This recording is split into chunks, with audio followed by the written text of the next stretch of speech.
Well, hello. Welcome to our second, I guess you'd call it, installment of the Art of Renovation Live. I'm going to start doing these little, I guess, interviews or chats with different people from the industry and hopefully give a chance to educate some people and engage them and at the very least blow off some hot air, I suppose. This week I'm going to be meeting with Jon Yuswenko. He owns Sustain Developments. So they're kind of a premium deck builder, pergolas, whatever. I've known Jon for a few years. They do great work. They've done a few projects for us. And with spring around the corner and everyone been stuck in their houses for a while, I'm sure everyone's frothing to get out to their backyards. So I thought it'd be a good time to pull Jon in and have a chat, and we can talk a bit about different design options, common mistakes that are made or overlooked, things overlooked in the design process, and we can talk about the different materials that are available. So I'll pull Jon in here. If I remember how to do this, go live with Jon. All right, I'll add him in. And yeah, so it'll be something we can chat a bit about, and we'll try to show some images of some of the decks and pergolas Jon's made, as well as one that we've done for one of my most difficult clients, my wife. We did one at our house last year, and it started off as a deck, and it slowly evolved into a pergola, and it eventually became kind of like a major meeting place for friends, and which is kind of a heartbreak this year, as we don't think we'll get to hang out with too many people up close for a while. But we had some good times on that in that pergola last year, and really happy with how it turned out. And we built it with pretty common materials that were inexpensive, but all the attention went into design, and we'll show that to you in a bit here. So I'm just waiting for Sustain to come back in here. Hopefully he'll pull in here in a second. Send him another invite. Anyhow, let's see here. I've never tried showing too many photos before on this, but here's one from, there we go. So that's my pergola in my backyard, designed and built by me and my team. My wife was heavily involved, completely decorated by my wife. So I have to give her props on that one. But it's a great space. Brown pressure treated wood, nothing too expensive. Common 1x4s for the privacy screen. Let's see here. I want to get Jon involved in this conversation, but okay. Well, I got a text from Jon. He got kicked out. I'll try this again. Bear with me. All right. Technical difficulties. Thanks for your patience here. Here, I'll show you one of Jon's decks in the meantime. Here you go. For some reason, I can't seem to pull Jon in here at this point. Anybody have any ideas? Oh, we don't want to see that. That's the back of my desk. Turn that around. All right. Well, here we go. Instagram Live rookie, trying to figure this out. There we go. Okay, found the request. Hopefully we get Jon in here this time. There we go. All right, we did it. Look at that. Yes. Hey, Jon, welcome. Thank you for having me. Yeah, good to see you. Yeah, you too, brother. Yeah, it's yeah. We went for sushi for lunch the other day. Well, I guess it's been a few weeks now before this all hit, and I missed that opportunity to get there and network with people, and whether it's clients or vendors and contractors alike. So this seems to be a good substitute, I guess, in the short term. 100%, man. This is how we're doing Easter dinner from now on. Just wait, I'll bring you in. Bring you in on the weekend. You can smell my turkey. Yeah, sounds great. Yeah. Cool. Let's see here. I'll maybe turn this picture off in the meantime, if I can figure out how. There we go.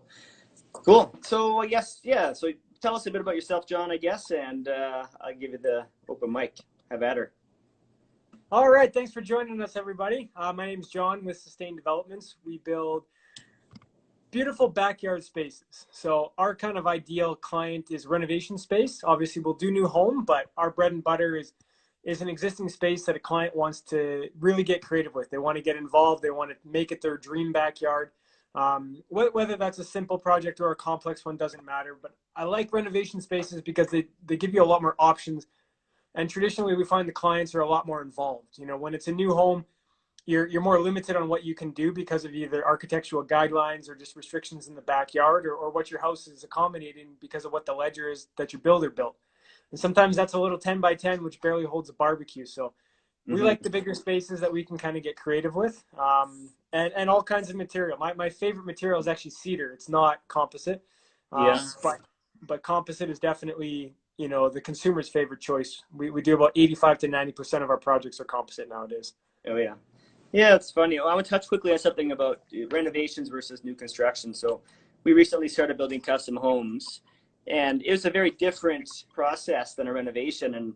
And they both have the pros and cons, but I'll say I do prefer the renovation, and only because I really love the transformation of a space. I love that before and the after, and documenting that. And I would agree that when you have someone doing renovation, they're far more engaged in the process because they might be living in the space while you're working there, and B, they typically have some sort of an attachment to the space already. So as you go and help them transform it, you really take them on this. It's a bit of an emotional journey, right? And I think becomes our job to help oversee that and make sure it feels good for everybody. But I think at the end, everyone's like tends to really appreciate that transformation. So I would agree. I like a reno. I think it's a lot more fun for me. I hope so, because there's a word in the back of your logo there that says renovation. Right. So. Well, I think there you go. It also says construction too, but yeah. I guess that's why renovation's peeking out there. Yeah, no doubt, man. Well, like you said earlier, spring is coming. I think this long delayed spring with all this snow is actually a fantastic thing, because we're already delayed because of the coronavirus. So it's not like we can all be outside enjoying our backyards, enjoying, nature as much as we like to at this time of the year anyway. So I think once it finally shows up, it's going to show up in strong force, and people are going to be, it's like a champagne cork. Everybody's just going to be like, I got to get outside now. Yeah, absolutely. It's funny today for this little episode, Alyssa Fessick, she helps me with my marketing. She does a great job. And we were talking about what to do. And she thought, well, can you shoot it from your pergola today? And I was thinking, well, it's covered in snow, shaded for most of the day right now. Yeah. And I considered throwing on a toque and heading out there, but I think it would have been lost in translation somehow that it's actually not that nice to be out there at the moment. But maybe next round we can shoot one from one of your projects, and we can be a bit more visual about showing people the difference, right? Because like any project, like it's all in the attention to detail, and sure, design of course is important. That's the foundation of where you start. But whether you do miters or butt joints, or whether you have exposed factory edges or cut edges, that really makes the difference within the finish of a project, right? So I think at a glance, a wide angle view of something might look fantastic, but you get up close and you see then how much attention to detail has gone into the workmanship and into the design too, right? So and with a lot of these projects nowadays, I mean, clients are trying to save money and be intelligent with their dollars, which I respect. But sometimes, they're either looking to get a family member to do it or help out, or they want to do some of it themselves on a deck, because it's traditionally something that, people get together and kind of bang off over a weekend amongst friends. And sometimes we encourage that. If it's a small project, and we can just be of service to help guide or design, we have. But with a lot of these bigger projects and these composite materials, laying a deck board is not the hard part. That's the easy part. It's making sure that your structure is sound to it. It's making sure that everything's going to line up the way that you want, that it's going to function the way that you want. The product, each manufacturer has slightly different pros and cons about how you handle it, the temperature, the expansion, contraction variances. And these are all little things that are not common knowledge. So you can tell, like you said, from a mile away, it looks like a beautiful, decks of Instagram, but you get close and it's like, what happened, man? Somebody took a hacksaw to this project. So we just want to educate people, and, if they choose to work with us, great. And if not, then at least I know that they've done a better job prepping themselves and doing it. Mm-hmm. because there's so much information on Google. It can be a good thing, but it can also be a bad thing because you can believe you know what to do very quickly Yeah. because everybody's got a voice now, which is kind of cool, but you just got to make sure that you're working or at least communicating with the proper people. Yeah, absolutely. I think one thing too I've seen before in lots of the, and nothing against kind of do-it-yourselfers, that's where we all start at some point, right? Yeah. But you get someone who's really hung up on making that thing look pretty, and they don't have the structure properly addressed. So you start to see, you walk across this deck, and my mom had one where she hired a local handyman to build her deck for her, and I went out for a visit after it was done, and I couldn't believe it. It was like huge gaps between the floor joists and it was sagging. It was really like dangerously built, and it looked really nice, right? And she didn't know any better. I mean, she's 70 something years old, and Yeah. she's like me, she's small in stature, so she wasn't making it all flex too much. But we walked out there and it was like, holy smokes, you can't have a 24-inch span over this, under this product like this. And it was just a liability waiting to happen. So I think that it's a matter of, sure, you want it to look good, but it's got to be safe, has to be well built, and it has to stand the test of time, right? And that's again coming down to lots of decks that we see, or balconies where the builder didn't use treated lumber where they should have, and now there's premature rot, or if they have some sort of a Duradeck type membrane, not all the penetrations are properly sealed, and you end up with like all this rot in your structure, and it still looks good at a glance, and then all of a sudden you realize it's deteriorating from the inside out. So Yeah, and speaking of that, like we do Duradeck, we do vinyl decking as well, and we replaced a couple of balcony decks at the Edmonton Police Association building 2 years ago, or actually last year, and then 2 years ago as well. And from a glance, it looked great. It looked perfectly sound. But if you stepped on it, you started to notice like it was spongy and it was soft. And they actually replaced them as a preventative measure because if they didn't, it was over top of a living space. And I'm not a renovation expert, but it doesn't take a genius to figure out that like if you don't nip this in the butt now, and all mm-hmm. that water just gets underneath and just collects and sits, like I'm sure you're going to have much bigger issues down the road. Yeah, absolutely. We just got through an exterior renovation on a house over in Strathern. We got it just before winter last fall, and we didn't actually have a part of the scope wasn't doing the decks other than resurfacing with a different product that matched the new look of the home. But these things, they had a not Duradeck itself, but they had a similar membrane product, and it had been leaking for years. And we ended up having to tear out an exterior door and part of a wall and replace floor joists back into the home because it had been rotting for so long. And it was that vinyl product looked so good still, you couldn't tell. But Yeah. yeah, I mean, it can really start to create problems for you on the inside of your home too if you're not careful. So anyhow. Yeah. No, absolutely, man. The biggest, I guess, there's a couple common like issues that not even just DIYers, but other builders do too. And that's trying to save money on the foundation. Mm-hmm. It's trying to save money on the structure because with any deck that's under 2 feet in the city of Edmonton, you don't need a building permit. And with any deck that's above 2 feet but below 6 feet, you need a permit, but it's much easier to get past. Anything above 6 feet, they really scrutinize. They really, they go over it with a fine tooth comb. But I'd say 85% of the projects we build are under 6 feet. So you get a lot of people who try to avoid using a proper foundation, a proper footing, but they've spent $5,000-$10,000 on the material above, and this deck is it's moving, it's sagging, it's not properly seated. And it's a shame because if you had spent another 500, 600, $800, you'd never ever have to worry about it. Right. So we try to recommend people that if they're looking to save money, shrink the size a bit, modify it, change products, try to do something you can, but definitely don't cut out the foundation because that's literally what your deck sits on. And it's not as simple as used to be, where it was like just a straightforward actual 2x10 framing with actual 2x6 lumber. The material is Mm-hmm. much thicker and much smaller now and more engineered. So Yeah, you've got to make sure that you've got a proper foundation. absolutely. And I think you probably, like, I see it all the time when we're quoting on projects where you don't have a true apples apple comparison. You see one guy comes in and his price is way less, and then when we have the chance to look at these other scope documents from people, you realize in there that um, they're not building under the same foundation.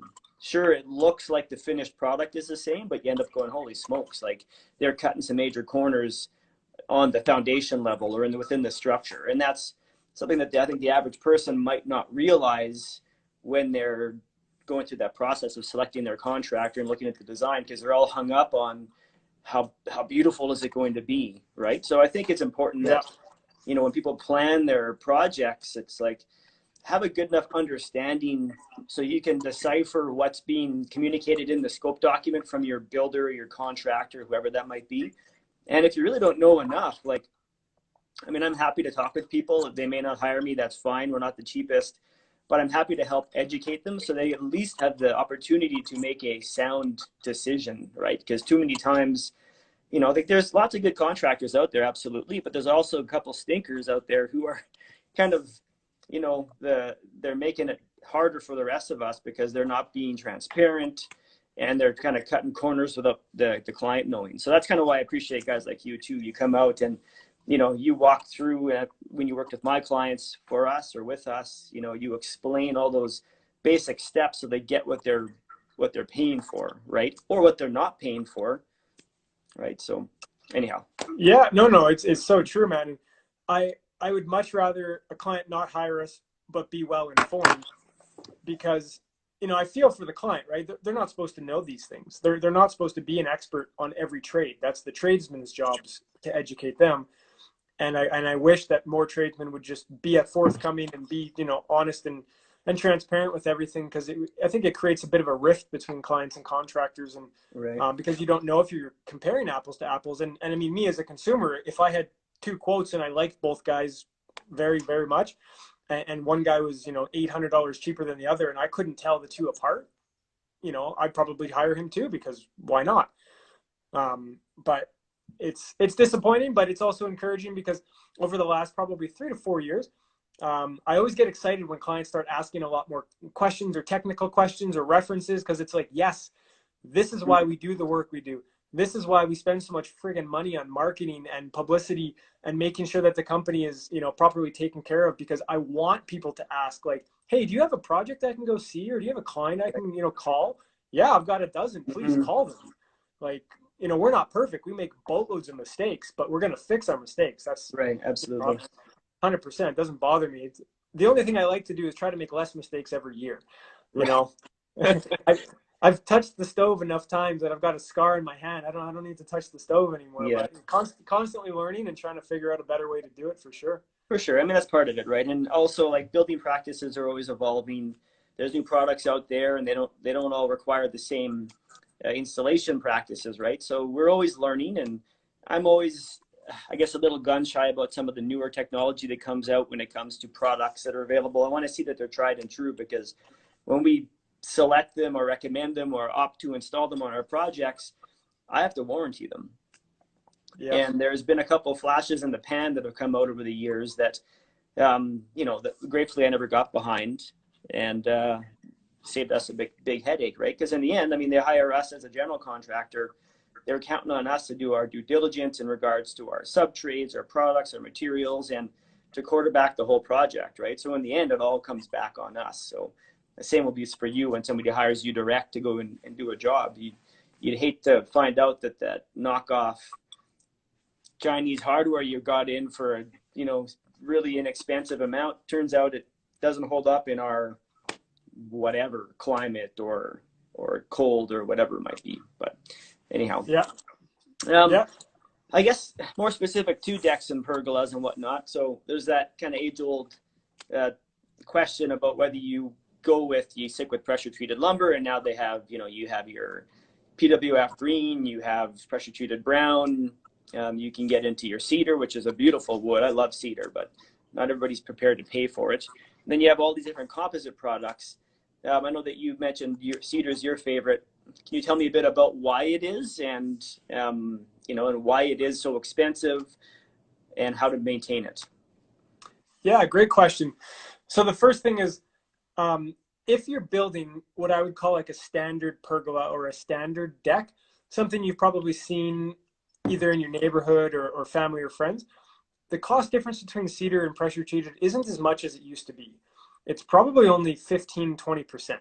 Oh, wow. So it used to be considerably more. So I mean, if your PT deck is, say, 10 grand, then your cedar deck's probably around 12. Where cedar can get very expensive over pressure treated is if you get into like non-dimensional or big oversized timbers.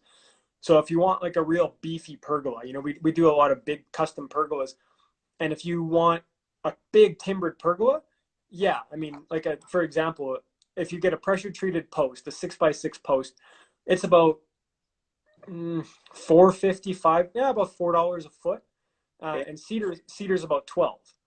So that's 3 times the price. Mm-hmm. But on a deck board, it's not that big of a difference. On a 2x6, it's big, it's more, but it's not considerably different. It's when you get to the bigger timbers, like an 8x8 or a 2x10, somebody who wants like that big oversized look.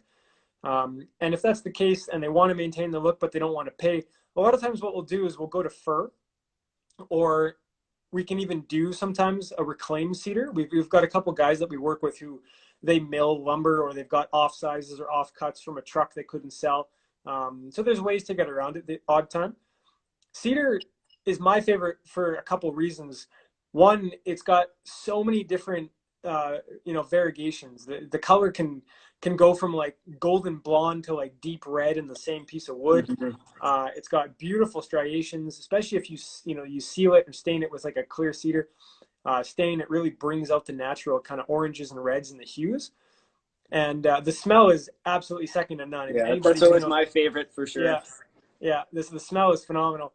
And it's a softer wood. So I actually like how cedar can kind of weather and get beaten up because it kind of just looks rustic. It looks old, but because it's a softer wood and because it's got natural enzymes in it, it's actually a very long-lasting lumber. So cedar is naturally rot resistant. And that doesn't mean it won't rot, but it is rot resistant in that the chemicals that are inside of cedar, especially if you sand it, it kind of seals the pores up. And that's why it grays over. People, they get a cedar deck or they have a cedar fence and it grays over kind of like barn board. Well, that's actually protecting the wood. And a lot of people think, I don't know how many times I've gone to a house and they've got a 10 or 15-year-old cedar deck and they're like, this is crap. It's falling apart. It looks horrible. And in my head, I'm like, no, man, all you got to do is sand it, bring this back to life. You've got another 10 to 15 years. But most people don't want maintenance anyway, so it's never been a successful conversation. Mm-hmm.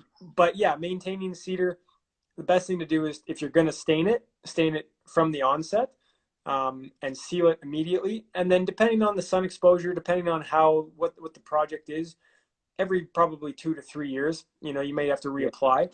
So do you have to wait, like when you get cedar, and I was told this in the past, and over the years, kind of the information has changed a bit, but you had to wait for it to kind of dry out or before you could stain it, and you kind of wanted it to gray and then you would get into staining it, or can you typically, like, you buy stuff that's kiln dried, or how does it work with the cedar there, and what's the process? Yeah, great question. So with like a traditional pressure treated, deck, we'll say, you really do want to wait. I don't know how long, it could be 3 months, could be 2 weeks. We tell people give it at least 2 to 3 months. And the reason for that is actually because in the season, the mill produces so much lumber and then they wrap it in like a weatherproof shield that doesn't breathe. So the moisture just stays inside of the lumber. So if you've ever built a deck or a fence and you busted open the pallet at your house, you'll notice that there's like green or brown chemical almost oozing out of it. Mm. And that's just because it went from the mill to Rona Home Depot, straight to your yard. And because they churn through so much product, it never has a chance to dry out. So the kind of traditional advice is to give it 3 to 6 months and let that, that moisture kind of evaporate and escape. Yeah. With cedar, I've never seen that happen. I don't know if it couldn't happen, but cedar's it's a lighter wood. It's not as dense. And because they don't treat it with a chemical, there's not as much moisture inside. So we don't really ever wait. If it just finished raining for 3-4 days, then yeah, we'll give it a day or two and just let it escape. But you can stain it pretty much immediately. We typically do, because then it's done. You don't have to worry about it, and you can just enjoy it. Yeah. And will it gray after you've stained it? It won't gray immediately. If you leave it 2, 3, 4, 5 years, it'll still have that kind of orange yellowy hue, but it will start to fade more and more as you go. Mm-hmm. And then you should sand it down if you really want to bring it back to life. Open those pores back up. And the reason you sand it before you stain it is because you can stain it if you don't sand it. but because you haven't opened the pores, it doesn't penetrate into the wood as deep. And then you just kind of get into this cat and mouse game where now all of a sudden you're staining every year versus maybe every 3. And I'm sure there's a million products out there, and your painter can probably speak even more to that. But that's kind of the advice they've given us, and how we do best practice as well. Mm-hmm. Okay, so if someone has a cedar deck, or let's say an old grayed out deck, like a good friend of mine, Dan, he's got a deck on his relatively new house. I think his house is, I don't know, whatever, 10 years old maybe. And it's quite great, and it is a cedar deck. And when I first walked out, I'm like, holy cow, your deck's in rough shape. And then I realized, oh, it's a cedar deck. What would it take to kind of bring that thing back to life and get some of the natural color back out of that cedar again? Like you say, sanding it.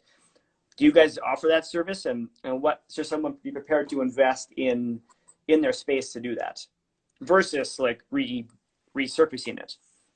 Yeah, so it just becomes a cost effectiveness. In the probably 500 or 600 decks we've built, and probably the 3,000 quotes I've done, I've never ever done a sanding and a resurfacing on a deck. We've quoted it probably 3 to 5 times, but it gets cost inhibitive because you got to pay somebody to come and sand it, and then you've got to reapply the stain. Right. And even if you're talking $6 or $8 a square foot, all of a sudden it's like, okay, I'm spending maybe whatever it is, call it $1,000. And now I've got to kind of invest that $1,000 every 3 years, and maybe I can resurface it for 4,000.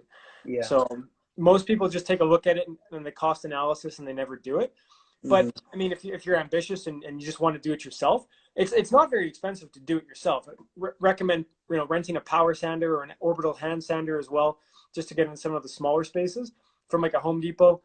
Probably take you half a day to a day, depending on the size of your deck, and bring it back to life for sure. There's one step you want to do in between, and you'd want to power wash it. So you'd want to sand it off, and then all the dust, all the small little fibers, and then you power wash it off, let it dry for a day or two, and then seal it up. Yeah, absolutely. It's funny, I look at that sometimes and compare it to like refinishing hardwood floors, because often I'll walk into a space and someone doesn't like the color of their floor now, and you look at it, if they have a real hardwood product, then we can actually refinish the hardwood, and it's relatively inexpensive to do it. You got to pop off your baseboards, so there's some other costs that come along with doing it, but it's about $6 a square foot or so on the high end to refinish a hardwood floor. Whereas to tear out a hardwood and replace it with new, you're going to be up in that $10 to $15 a square foot range. So it's quite a bit less money. So when I look at the decks, like I used to back years ago when it was still me on the tools here, I did refinish a cedar deck for a client once, and holy smokes, it took forever. Sand it down, pressure wash it, and then, there's some rotten material. You got to go and replace it. And in the end, the cost wasn't that much. I mean, it was probably half the price of me replacing the material in the deck itself. But anyhow, I guess product-wise, like composite now, that kind of is a next level in products where there's kind of zero maintenance required. What are your thoughts on composite products, and where and when would you use a composite versus your favorite cedar? Yeah, so composites have evolved a long way. They've come a long way, and there's so many options now for consumers out there. It really makes sense for most people. The first thing I tell everybody when they go to a composite is it's a trade-off. You're paying more, but you're getting more. So it's not that it's more expensive. It's the difference between going to, a backyard barbecue and going to the keg. Well, both are experiences, both are, meals, but one you're not probably paying much for, and the other one is an experience. So don't compare the two and say, wow, it's just too much money. Well, it's not too much compared to the value you get. 85% of the decks we do are composite. When we deal with realtors, when we deal with new homes or homes being sold, we get brought in sometimes because either the deck's got to be brought up to code, and inevitably the first question on everybody's mind is like, how much is it going to be to upgrade to a composite? Or is it worth keeping a composite if I'm selling the house? Like it's already there on everybody's mind. Most people want it. And it's become just kind of an addition and a complement to the product rather than like a value add. Once they've decided that they do want to do a maintenance-free product, there are so many products out there. It's like hardwood, right? You can do a million different colors with a million different, product price points and a million different features. It's not as black and white as it used to be, where it's like, this is composite. There's 3 different products. Now there's probably 30 or 40. Mm-hmm. So it's best to go to a customer's house, because we take a look at the space that they're going to be using on. We take a look at the layout. We talk to the client about who they are. Are they a young family with kids and dogs, or are they an older retired couple who doesn't really care about going out there in winter and shoveling? Mm-hmm. Do they use it for their front or back entrances, and is it a high wear item versus is it a deck that they're only going to use to barbecue a dozen times a year? Right. Is it southwest facing in the full exposed sun, or is it northwest in the shade? What is their price point? What kind Mm-hmm. of features do they want? And this will help us determine. So composite ranges in price, from $275 up to $650 a foot. So when somebody says, composite's expensive, we have a ton of price points to help a client get into it, because ultimately we get so many compliments on when a client goes to composite. Like, oh my God, thank you so much. This was a great idea. Like, I can't believe I used to sand my deck, or I can't believe I used to wear shoes on my deck because I got splinters and all the nails Right. were popping up. So with composite, you're going to run into 2 main products. There's what's called capped composite, and then there's PVC. And both have their pros and cons. Capped composite is more like a vinyl floor, or sorry, not a vinyl floor, like a laminate floor, where it's a finished engineered exterior, but the interior is usually recycled products. It used to get a bad rap as being like a really cheap, low-end quality product, and that's not the case anymore. The manufacturers in North America have done a phenomenal job at a co-extrusion method, which basically they make the interior of the board and then they wrap it in a high quality plastic shell. And for the people who really want, a better version of composite, PVC is just basically pure vinyl, right? Same as like a vinyl siding, a vinyl fence. You're not going A to, solid product, right? There's no core yeah, material. Yeah. exactly. Yeah. So the reason a PVC is a better product is it naturally has a more durable exterior shell. So it's better for grip. It doesn't scratch as easy, and it cools a lot faster. Because it's all PVC, it's a very light density material, which means it doesn't hold heat. Mm. Whereas a capped composite can have recycled products insides, ranging from plastics and wood fibers to glues, and it can hold the heat a little bit more. So sometimes we'll get a complaint from a client saying, "Well, I've heard composite is hot." Well, it's not hot, but if the person chose a dark brown capped composite board versus a medium gray PVC or a Mm-hmm. medium brown PVC, they're definitely going to notice a little bit more heat. And my rebuttal to that is most people aren't on their deck when it's plus 35 in the sun for 3 or 4 hours anyway. I mean, not me at least. I'm You haven't very met my fair wife, weather. obviously. Yeah. But So I guess, tons of I think options. about that analogy with the heat, and you think about hopping in your car. If you have that gray cloth seats or the black leather seats on a hot day, you're going to really feel the difference. It's kind of the same logic applies to your decking, right? Yeah. Yeah, exactly. And people still love leather, right? So Yeah. it's a great product. It's fun to work with. You can get very creative. You can do a lot of different things. The reason I really like composite is because you can really match the customer's preferences to it. When you're doing cedar or pressure treat, or an exotic hardwood, it's kind of like, well, this is the color. You get what you get. Mm-hmm. And I like customizing projects more tailored to what the customer wants. So that's where composites really complement it. Yeah, nice. You sent me some pictures today here, and I don't know if you can post them or not, but there's this initial one I posted here. I'll throw it up there now. So what is this? Is this a cedar? It looks like cedar to me, but Yeah, so this was a 2-tier cedar deck.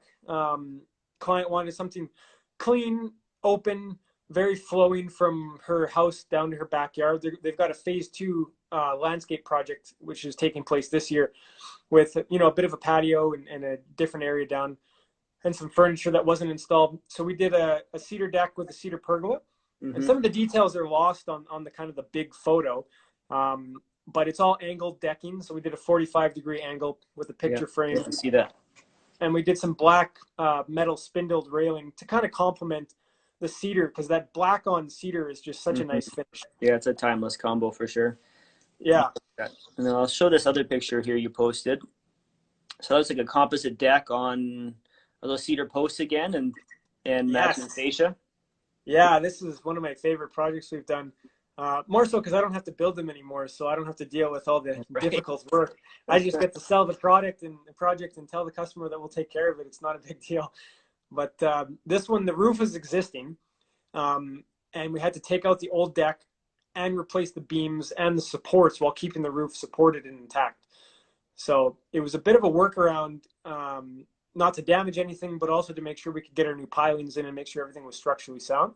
Hmm. And this one is a PVC deck, so it's two-tone composite. We did a PVC. There's actually a screened-in enclosure. You can kind of see there the entire deck is screened in with a screen door. Oh yeah. And then we did big 8x8 cedar posts and cedar exposed beams underneath. Nice. Yeah, looks, I like that color. It's a classic. They look golden orange there, whatever you want to call it. Yeah, super nice. And we complemented the posts to kind of match that and match his planters. Hmm. It really pops. Yeah, they're really nice. And this last one here you sent over, that was kind of a pergola balcony combo, I guess, or like no. This Yeah. Yeah, this one a little tough to see, but you can see the overhang if you follow the roof line.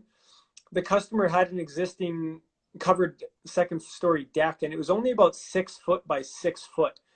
And he actually had to take the sides of his barbecue wings off. He couldn't even fit his barbecue outside. Oh well. And he was so annoyed because the smoke from the barbecue would just like billow and just stay underneath that little alcove there. He was so upset. So we built this deck extension, blew the deck out, came out 16 feet, and we did some stone pillars. We did some fascia wrap pillars. We did soffit and lights underneath for his hot tub. And then we did a metal spiral staircase up to the top. And you can kind of see it in the background, but we also installed some frosted privacy glass between the neighbor. Oh yeah. Yeah, I see And, that. and we put a waterproof membrane on top of the deck called Trex Rain Escape. So it actually has a complete waterproof membrane with a composite deck up top. And then we did an inlay pattern. So basically a custom deck inlay pattern, just a couple of diamonds, two-tone diamond colors, to kind of complement and give him a little bit of a unique finish. And then some frameless 10 millimeter glass railing because he overlooks a lake. Hmm. Yeah, the frameless railings are nice. Definitely, if you have a view there, you don't want to obstruct it. Absolutely. Oh yeah. Yeah. Yeah. Should next time we'll get more photos here so we can show here. And I'll go back to mine for a second because I think like mine was kind of a good example of like I just use brown treated lumber, so it was fairly inexpensive. But you know, we did the round like the curved feature on the shape of the deck, and that was a real pain in the butt, let me tell you. But Yeah. you know, it looks great. It's just a matter of maintaining. Like I had on the fascia, I just used plywood there, so I have to regularly paint that to keep that going because it was easiest to just laminate multiple layers of, you know, of thin plywood to make that Yeah. the fascia there. But you know, I think between the different products, I mean, you have your PVC, your composite, you have the cedar, you have your pressure treated. I think it really depends on usually budget and look that you want. And, you know, I mean, it's funny when I look at the picture of my pergola, I always think the thing I notice first is my artificial grass and the blue carpet. And then the deck kind of comes in, right? So I Yeah. think that in the end, you know, like my wife did a great job decorating this, and it's really welcoming, and it's kind of our little, you know, oasis. We spend a lot of time there when the weather allows for it. But you know, thinking about designing and when you plan something, so one, you know, I guess critical error I made when I planned this was it initially was going to be just a little deck because there used to be a pond there. And we, you know, we got this house and my kids were constantly playing in this pond and I'm waiting for one of them to drown. And it was like a little mosquito pit. So we need to get rid of this pond. So we decided, let's make a deck. So I started building this deck and my wife, and then I said, oh, I want to hang my hammock. So I put let's put a post on either end of it. And she said, well, if we put a post, you might as well put a roof. Let's make it a pergola. And, oh, that's a fantastic idea. Okay, how are we going to do the structure? Let's do a 3-pointed, you know, roof line type of thing on it. And in the end, I didn't design it to take an actual roof because we would use it when it's raining or snowing if I had a roof on it, but I didn't design it to take that. And that's, you know, a great example of like bad design. And I should have known better, but we don't typically build a lot of pergolas. This was more for myself at home and for my family. And it kind of evolved. And I think it was a good example. Like some of the things I think we really did a good job of, and the design looks nice and it's going to last a long time. But I started trying to re-engineer or how to put a roof on it. And I looked at the products I want, and I don't have a slope on the roof, so I would have to do a bunch of shimming. And because of the three-pointed triangle layout, it's awkward to angle it. And I considered putting a gutter system. Oh, holy smokes. In the end, it has no roof. So I'll be out there in my raincoat with my fisherman's hat on and enjoying it in the rain. But we'll see. I guess it's just a matter of, well, planning something and knowing what your long-term goals are. And sometimes things change, right? And you realize, holy smokes, had I known. And that's kind of where, we bring in people who specialize in things to help with that. So on your end, can you think of any examples of things to make sure people consider when they're planning their deck, their pergola, things of that nature? Yeah, big. So design is very important, because most times people get excited and they may not think of all the little nuances of an actual living space once they're there. So the greatest example that comes to mind of what not to do is a client we worked with a few years ago in St. Albert, and they were so excited. They built a new home, and they had the builder install piles for a new deck. So by the time we got a hold of them and worked out a quote and signed the project, they were so excited, and they had this little area on their deck where they were going to put a fire table and a couple couches. And I said, that's fantastic. Like that's so cool. How big is the couch? How big is the fire table? And they were like, well, I have no idea. And I said, okay, well, you've already put the piles in with your builder, and we're quoting, I think it was a 6-foot little breezeway between two decks kind of connecting them. And they wanted to put a fire table and a couch between the 6-foot breezeway. And they just happened to have the fire table and couch in their garage. So I said, let's go out. Let's go in the garage. They're in the boxes. That's fine. And we'll just put them out. And let's do a real life mock-up to give you an idea of why design is so important. So we did. And they quickly realized that 6 feet was not going to be big enough. The couch was, I think, almost 3 feet deep. And then the fire table was almost 3 feet. And basically they'd have enough room to just do the little shuffle between. Yeah. And now their piles in the wrong place. And now their piles are in the wrong place. So we had to install new piles for that. But thankfully we caught it, because I have a system that we go through to, kind of go through this during our consultation process. Because oftentimes staircase location, staircase size, that's a big one that clients oversight or forget about. If you have a deck and you put a staircase right in the middle from your door to the end, well, now all of a sudden when you want to use that deck, you don't really have much usable space, because you're kind of walking straight front and back all the time. And now you've broken your deck up into this one large functional space into two kind of small little sections with a hallway in the middle. So a lot of times we'll mock it up on our software and walk through with a client and just talk to them.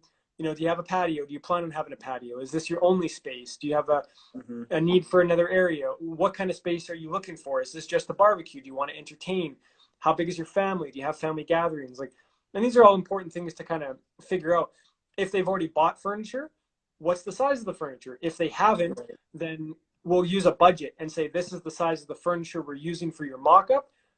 Take a look at it. I think we should allow some variance, some difference in it. Sometimes the budget or the size doesn't allow, but then at least they know what they can do. So one tip would be either buy the furniture ahead of time, or at least plan that if you're going to have furniture, kind of what size you're planning for. And then staircase location and staircase size. Because a lot of times people will build a staircase, I just built a 3-foot wide staircase. But then you put railing on both sides of the staircase, and all of a sudden you only have just over 2 feet wide of actual opening. And then, you try to get your Hunk and Weber barbecue up and down a 9-step staircase, and you're doing the little shimmy through the hallway. Like that episode on Friends when I think it was Ross and somebody's hauling a couch up the stairs, and they're like, pivot. We went through that one of our basement developments. Exactly. Yeah, exactly. So spend a little bit more time up front planning, and just imagine how you're going to use the space, what it looks like. If you've got a small family and you're growing your family, maybe talk to some people who, have a child or a couple children, and ask them how it's changed or what it's looked like. Because once it's built, it's much more expensive and much more difficult to change it. Absolutely. And I think that's kind of key now, like with whatever your project is that you're planning, whether it is a deck or pergola, or whether you're talking about the exterior siding on your home or an interior renovation, like it all starts with the design. right? And if you pick a contractor who is heavily involved and engaged in the design process, they should be able to help and kind of coach you through the process and be able to guide you through what you need to consider before landing on your final layout, right? And it's really important. And too often we see someone sees an image of something, we'll stick with the decks here, sees an image of a deck, they think that's what they need for their family.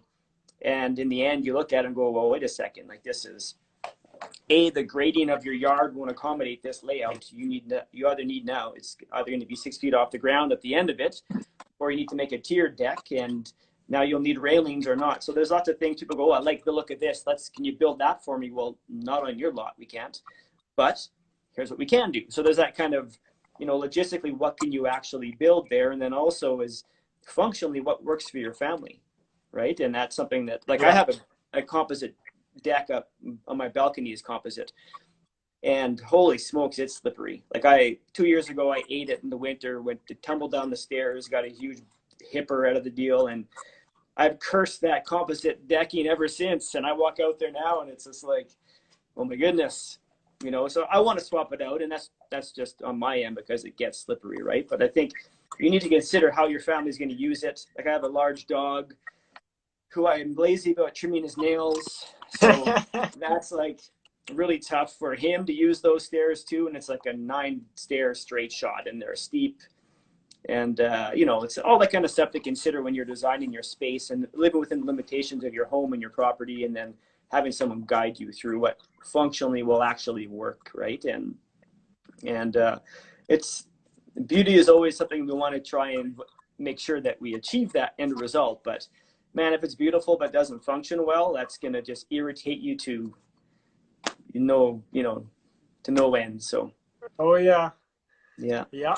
Yeah, absolutely, man. An ounce of preparation is worth a pound of cure. Just take a little bit more time. I know everybody's excited. I'm excited. Spring's coming.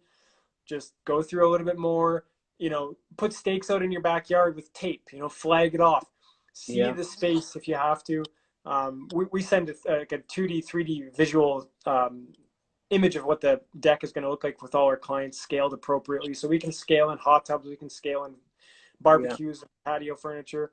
But it's so important to get a good idea of what it's going to look like, because it's easier to do ahead of time. And once it starts coming together, it happens. Once every couple of years, we'll get a third of the way through the project and a customer will start to see it come to life. And all of a sudden they're like, oh my God, no, this is too small, or this is not this, or I didn't expect it to be this high. We make modifications when we have to, but it's much easier at the beginning. Yeah, absolutely. I got a question here from a good friend of mine, Tamara, from Soul Restoration. She's an acupuncturist. She's asking, what about permits? Are they a pain in the ass to get, and are they expensive? I would say that yes, permits are a pain in the ass to get. Whenever you have to work with the city of Edmonton, I've had a rough year with them, I guess. So pardon me while I vent a little bit, but they changed their process this year, which really resulted in some challenges for us as contractors. They seem to be a lot more cooperative working with the homeowner. But certainly with a contractor, they hold us to a higher standard, obviously. So they make sure that everything has been submitted exactly how they want it. Not always with how it makes the most sense, but that's okay. Rant over. Permits, let's let Jon address that. He talked about that earlier in the show here, I guess. So have at her. Yeah, so up until last spring, deck permits specifically, were extremely easy to get. You fill out the paperwork, you bring it down, and probably 30 minutes, you're in and out, paid for, stamped, approved, done.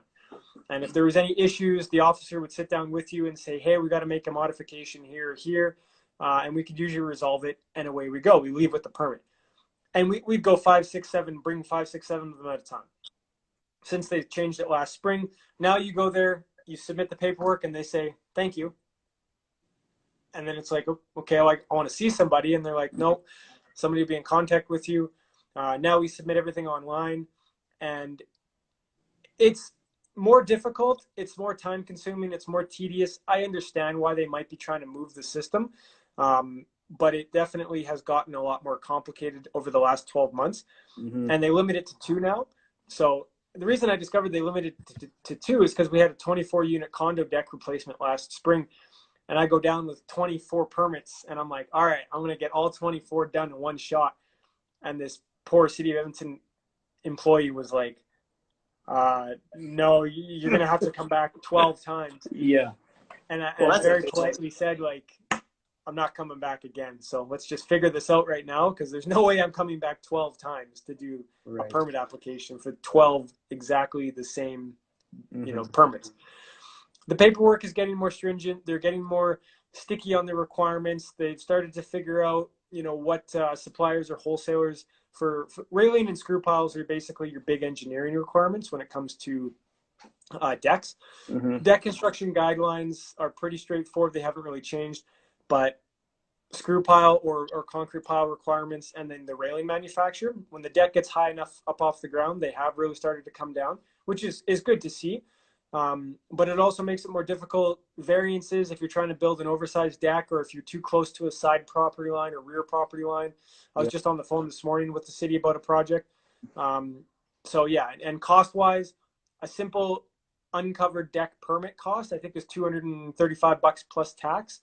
From the city, we charge about $450 because we have to do all the work. We have to submit all the drawings, the paperwork, etc. But it's not possible. As a city, like a property owner can apply for their own permit if they want. I just tell people, you've got better things to do with your life. Like, just I would agree. I always bother. prefer if we can pull the permit ourselves, because then we can also book all the inspections. And if the city comes back or there's an inspection and they have more technical questions to ask about a project, the client sometimes can be, kind of left not knowing how to respond, which then can result in a delay because you might not be able to address the issue, right away. One little tangent I want to take us on here is when you're planning your deck and you got to add some screw piles, that you should make sure you factor in some time for some line locating, because one call will not. I learned this the hard way. One call will not flag your secondary services. So, some renovator I know who was doing some deck work, we. Did I say we? Sorry. We ended up hitting a gas line because we had called one call out to come and locate for us, and they flagged all the lines, and then they didn't flag the gas line that ran from the house across to the garage. And the homeowner didn't know where it ran. And at the time, we didn't realize that one call didn't flag those. So it's something that now, one of the things that we make sure whenever we do any work that requires piles, we just build into our quote, paying the $300 for a secondary locate to come out, just to make sure that somebody didn't add another electrical or gas or whatever it might be underground, or you go and you end up hit someone's irrigation line. That's equally frustrating as well too, right? So, but anyway, there's my little tangent. Yeah. No, it's true, man. You put enough holes in the ground. We've hit irrigation lines. We've hit water lines. We've hit gas lines, power lines, telco lines. We've hit. You mean that guy that did it? Yeah, yeah. It just comes with territory, man. But yeah, that's a good one. Is definitely factor in a budget. We budget 3 weeks for utility locates. Yeah. So when you submit a utility locate, again, a homeowner can do this. It's going to tell you, thank you very much. We require a minimum of 48 hours. They're never going to respond in 48 hours. We submit about 120 locates a year, and about 3 or 4 will get done in about 2 to 3 days. And I think that's just because, the guy already had 3 or 4 in the neighborhood and just tacked it onto his workload for the day. Yeah. But 99 out of 100 takes 2 weeks. No matter what you do, no matter what happens, especially, May and October, the kind of the peak season getting started and the peak season kind of wrapping up before the winter. It can go even longer. So just budget 2 to 3 weeks and you're fine. Yeah, absolutely. All right, John, I'm going to wrap it up. I got to be on a job site for an inspection here in about 30 minutes. So thanks so much for your time. It's been great chatting, and we'll do it again, and maybe we'll do it at one of your sites so we can show it off. And anybody has any questions about decks, pergolas, by all means, you can hit us up here at Contact Renovations. You can get a hold of John over at Sustained Builds, and I guess have a great day. Stay home if you can. Yeah. Maybe the next time I see you, we'll have some social isolation sushi. Yeah, sounds great. We can do that. Yeah, All right, guys. Thanks whoever listened. perfect. Any questions, shoot them over. Take care. Appreciate it. Thanks so much. Take care. Bye-bye.